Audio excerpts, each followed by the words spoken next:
Alright, in today's video, I'm going to show you how to beat the brand new Payload mode. In this video, I'm going to show you how to beat the new Payload mode using legendary weapons, mythic weapons, divine weapons, and finally raid weapons. Before we start this video, I want to give a shout out to Amir Parker. Amir Parker, if you're watching this video, thank you so much for watching and thank you so much for subscribing. I really appreciate it. And if you would also like a random shout out in the video, don't forget to subscribe as I give a random shout out to any of my random public subscribers in every video. Now with that out the way, let me explain the brand new Payload mode. To play it, you gotta go to the play area and you gotta click on the choose modes tab. If you click on it, you can choose the Payload mode. And there is no difficulty you can choose, it's just one difficulty. In this mode, an endless horde of zombies will continuously spawn. And the goal is to transport a bus to its destination. And you wanna make sure you don't run out of time and the bus doesn't die from the horde of zombies attacking it. So our two goals are to move the bus and protect it. And we gotta move fast enough to not run out of time. With our goals out of the way, let's explain the build I use for every weapon. And the reason why we want to play the new Payload mode is because there is a new way to upgrade your build. First, you click profile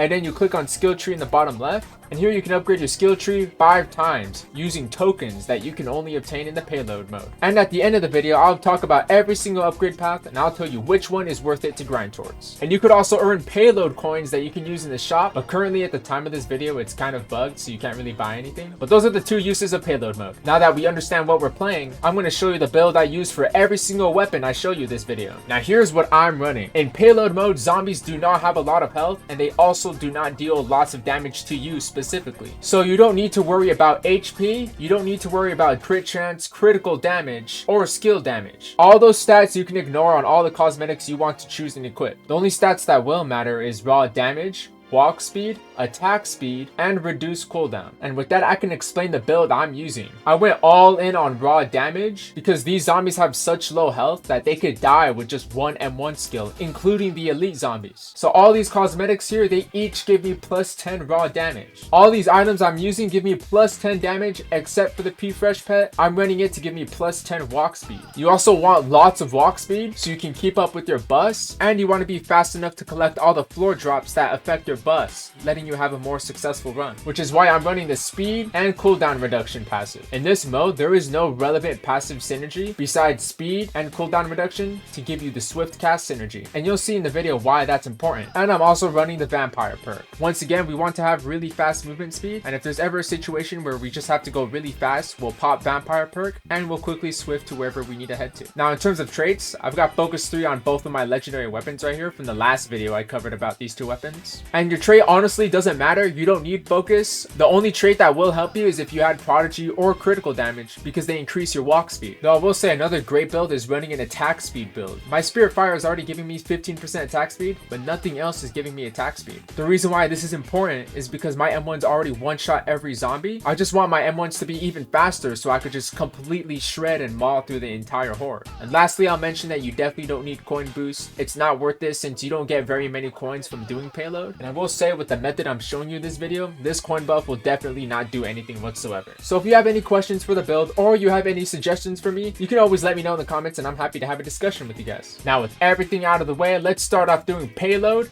using only legendary weapons. Alright, we're loading in here. First thing I want to say is when we spawn in, there's going to be a bus with a circle around it. And you immediately want to go to the bus because the zombies are going to immediately start spawning in and they are not going to wait for you. So you want to get your bus moving as soon as possible. And up ahead at the start of every Payload mode, there is always pipes. And this is your first obstacle. What you want to do is just use your moves and destroy it as quickly as you can because your bus will not move as long as these pipes are still here. Now after we destroy the pipes, there's a lot of annoying chef zombies and you want to use your long range attacks to kill them. Or you want to switch your chainsaw to use an attack that'll quickly go get them and you can get back to moving your bus. Now when it's time to fix a wheel, you want to destroy most chef zombies in the area and then fix the wheel. Make sure there's no zombies that are going to interrupt you.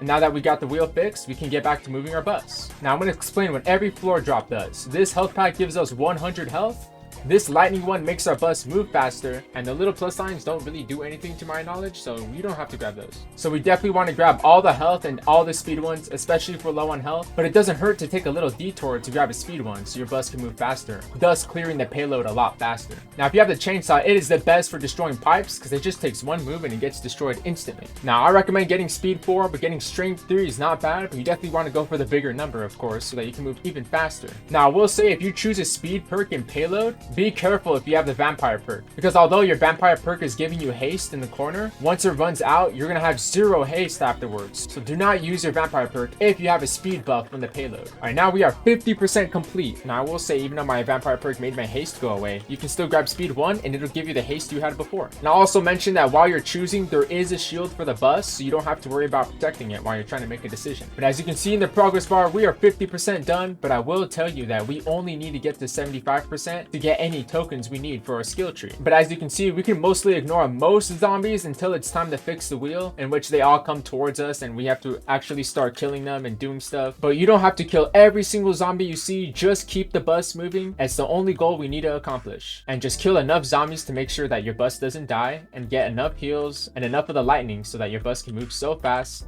it'll outspeed all these zombies. All right, here we are. We are close to the finish line. We are almost at the pipes, and there is a lot of zombies and a boss behind us, but that's okay. Once we get these pipes, we are technically done.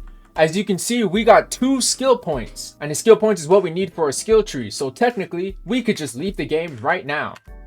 Now, of course, if you want to finish payload to get a little bit of money and get some spins and traits, by all means you can do that. But if you want to do payload just for upgrading your skill tree, then I recommend just leaving right at 75% so you can finish it a lot faster, since it's going to take another 3 minutes to get another 25%. So next up are the mythic weapons. I'll be bringing Anchor for its range and powerful damage, and I'll be bringing Katana, which also has powerful range and damage. So let's take on the payload mode using only mythic weapons. Alright, loading in here, we want to immediately get to our bus and get moving ASAP, and we see a lightning, so we want to grab that as soon as possible. Now with Anchor's B move, completely decimates those pipes right there, and Katana's C move snipes all those chef zombies from far away. But my favorite is definitely Anchor's V move, sniping the zombies far away. Alright, here's something annoying. I'm about to fix a wheel right now, and then I'm going to come back and move my bus, and there's another wheel I have to fix right after. The idea of this new mode is really cool, but there are still so many issues that the devs have to really think through when doing certain things. Having to fix so many wheels one after another is definitely not something that should be possible. Not only that, but I also believe there should be a limit on a certain type of zombie that should be spawning in. These small balancing issues are things that are very easily overlooked in this game that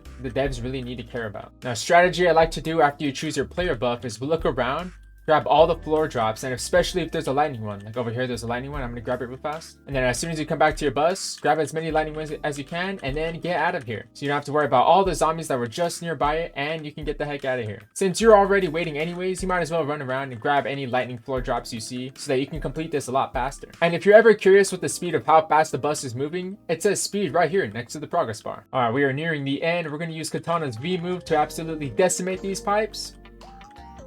And that's another payload complete. Remember, we could just leave the game from here, but it is optional if you want to finish it. Alright, next up are divine weapons. I'll 100% be using the shoe since it has so many long range attacks. It'll destroy all the chefs. And I'll also use Spinal Blade, which has good AoE to protect the bus, and a powerful move that'll absolutely one-shot the pipes. So let's go ahead and complete payload using only divine weapons. Alright, you know the drill by now, but you want to immediately get the bus moving. And sometimes when you spawn in, for example, I spawned in with the shoes, your second weapon might not have its cooldowns ready, so don't forget to switch to your weapons so you can get to using your moves immediately. So here I'm going to snipe all those chef zombies from far away using Shu's second move. And we got a pipe coming up, so I'm going to use the V move for Spinal Blade, and it's immediately gone. The bow's first move is really good at clearing a horde of zombies, and same with Spinal Blade's second move, since it completely covers the bus. And it's really perfect when they're all in a line like this, because you could just use Shoes and they all die. I'm going to grab Strength 4 for fun to see how much damage I'll deal. Perfect, we got 2 lightnings right next to each other, so we could just say goodbye to all those zombies. I'm going to grab Strength 3 for fun. I'm gonna see how much damage this does now. But I don't see any lightnings to grab in the bubble, so I'm just gonna stick around the bus.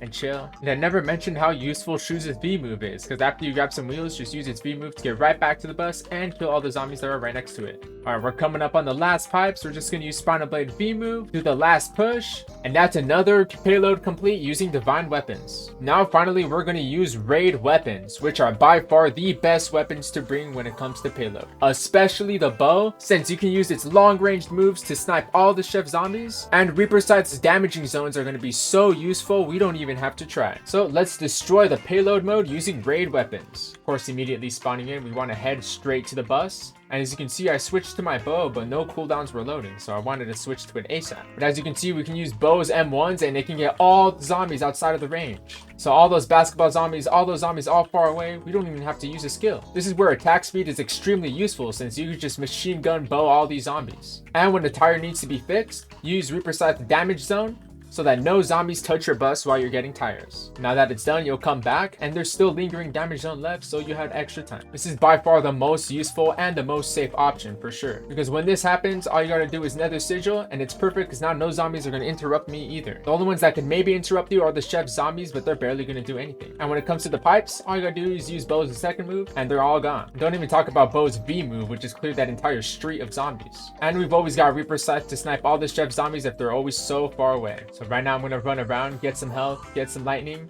so by the time the bubble is ready, we're just gonna get out of here. So it's really easy to say that these two weapons are the best weapons, since every attack is basically a ranged attack, letting you not worry about any zombies. You even have attacks that auto aim zombies, attacks that are so wide that they destroy everything all around you, and attacks that come in a circle, attacks that come in 3 different directions. Just everything about the synergy of these weapons is just so perfect. And even when you're far away, just use your third move on Reaper Scythe so you can kill all the zombies and immediately get back to your bus. As you can see, it's so dead and it's so easy, because when any threat comes up, it's just immediately gone and wiped away. We can say goodbye to it so fast. Immediately grab our lightning and just get the heck out of here. These two weapons just have an answer for every situation that this game mode has. We don't even got to get close to those pipes because we're going to destroy it. And to top off how easy it is, the wheels are right next to the bus, so all I got to do is put a damaging zone and both me and the bus will not get interrupted. And that clears payload using raid weapons. Alright, so now that we've grinded raid tokens, which skill tree should you upgrade? So if we look at the bottom, we can see the corresponding stats that upgrade each tree. First thing I'll say is you definitely do not want to do a hybrid build. You don't want to upgrade just one of these and then one of those. You definitely want to go all in, otherwise it is not worth it. But continuing on, as you can see, this is attack, so all these upgrades will upgrade your attack. This is crit, so all these upgrades will upgrade your crit rate and crit damage. This is defense, so you'll get more defense and HP. And this is speed, so you'll get more movement speed and attack speed and cooldown reduction. So which trees do I recommend? Well, first of all, I definitely do not recommend defense, and I also do not recommend attack. The reason why I don't recommend defense is because there's currently nothing in the game that requires us to have a lot of defense.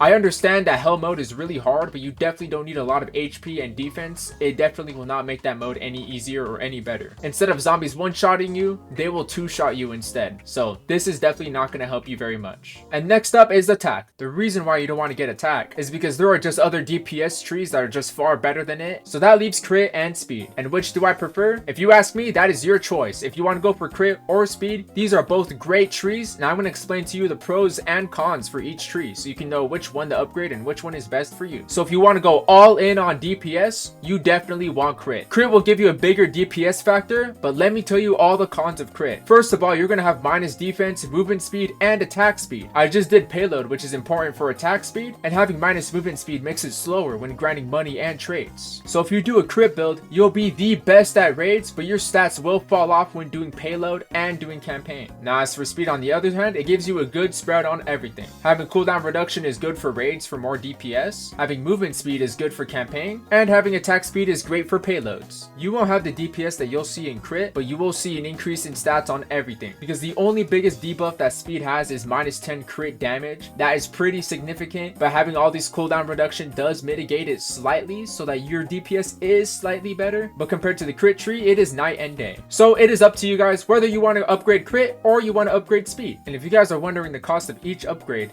this costs 5 tokens, this costs 10 tokens, this costs 15, this costs 20, and this costs 25. This means that you need 75 tokens to completely max out a tree. And I'll also mention that after doing a payload, you have the chance to get 1 to 3 tokens. So what are my final thoughts on the new payload mode? I like it, but it definitely needs some improvement. As I mentioned earlier, having to repair your tires twice in a row is super annoying. And sometimes I feel that there are zombies that spawn way too often, such as the chef zombies or when bosses spawn back to back. Of course they're weak and die really fast, but so is your bus. Your bus is also super weak and can also die super fast, and that's what makes them annoying. But I definitely think that payload mode is really cool. I definitely do think it needs to be reworked a little bit, and I think that the skill tree is super cool. Having buffs and debuffs is a really interesting idea and a really interesting choice that players can make. But my favorite part of payload is that you can even bring legendary weapons to payload. Even though legendary weapons such as the chainsaw and the sledgehammer struggled compared to the raid weapons, they can still complete it. I think this is interesting because the game is introducing new content that all players can play, not just late game players. Because when the devs add a late game raid mode, only late game players can play it. But when the devs add a new mode for all players like payload and hell mode, all players can participate, so all players can benefit and all players can feel included in the new update. So in my opinion, that's definitely a good direction that the game is heading into. And enough with the power creeping late game weapons and the power creeping gambly weapons and all these stats. So personally, I love the payload mode. It's not perfect, but it is a good step in the right direction. So that's going to be it for the payload video. Let me know if there's any questions you have in the comments, or if there's anything I said in the video that was confusing. I want this video to help as many people out as possible, so please let me know and reach out to me. I'd love to talk with you. Tell me in the comments which skill tree that you're going to try and upgrade for, whether it's going to be crit or speed, or you're going to go wild and crazy and go attack and defense. Let me know which one you're going to go for. But anyways, that's going to be it for this video. Don't forget to like and subscribe, please.